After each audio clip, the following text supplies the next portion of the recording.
Hey guys, Brain here and welcome to a brand new video on the channel. Today's video is going to be quite short, mainly because there are only a few things that I want to talk about. So let's get into the tech news.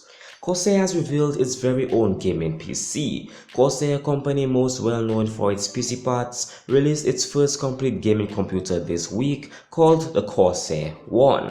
There are a few models available: the Corsair One, the Corsair One Pro, and the Corsair One Ti. A few things to expect in terms of specs are Intel i7 7700K CPUs, Nvidia GTX 1080 GPUs, and 16GB 2400 MHz DDR4 DRAM in the most expensive versions. The price for the 4 units tops out at $2,600. Corsair's marketing message focuses on how quiet its PC is. It mostly relies on a custom water cooling setup for both the graphics card and CPU to minimize noise and avoid overheating. It's actually surprising to me that Corsair is getting into the gaming PC universe, and if they do their work well, their products will be huge hits, as would be expected from Corsair. On to the next bit of tech news. FedEx will give you $5 to reinstall Flash.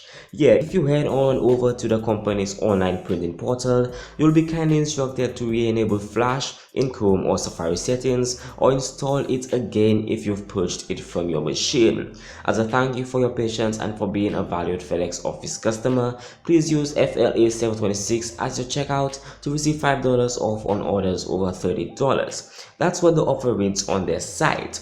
Granted, a good number of sites still do run Flash, especially through web game sites and those with custom video players. For that reason, Google, Apple, and Microsoft all make it relatively easy to re-enable the plugin when necessary, sometimes by clicking the web page. In this case, however, FedEx wants you to head on over to your Chrome plugins page and set Flash to always allowed to run, which is something you should probably not keep checked for any duration of time.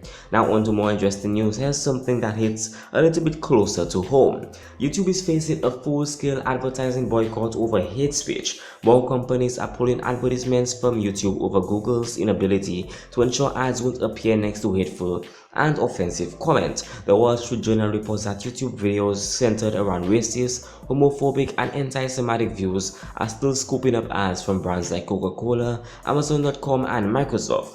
This is even after reports last week exposed the issue and led to mass advertising boycotts in the UK and now the US, prompting Google to promise companies it would solve the issue and implement better tools and moderation practices. Following the Wall Street Journal's findings, PepsiCo, Walmart, Dish, Starbucks, and GM all pulled their advertising, joining a growing list of dozens of companies in Europe and the US. Since the Times of London first shined a spotlight on the problem, a majority of these companies are pulling advertising from YouTube and sites that use Google's Ad Exchange technology. This means not only Google's video arm is taking a hit, but its broader network of web advertising is suffering too, as the companies are under the assumption that Google is incapable of policing neither YouTube videos nor third-party websites with its current blend of user flagging, human moderation, and algorithmic detection.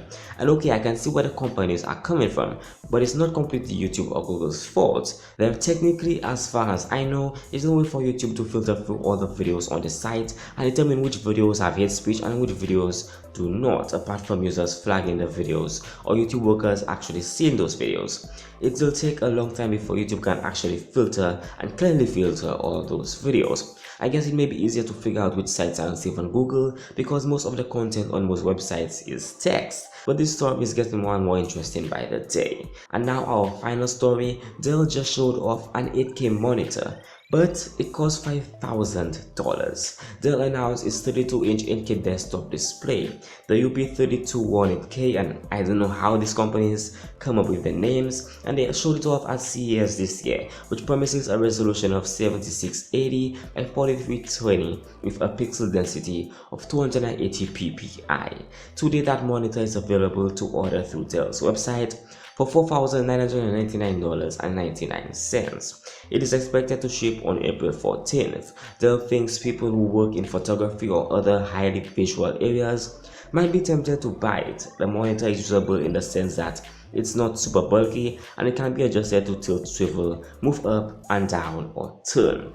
Really cool news there, but I think very few people will actually need an 8K monitor right now, but that's my perspective. If you enjoyed this video, learned anything new or want more, feel free to subscribe, comment below and smash that like button down below. Also check out previous videos using the links provided below. Check out my sources using the links provided below. Thanks for watching and I'll be seeing you in the next video.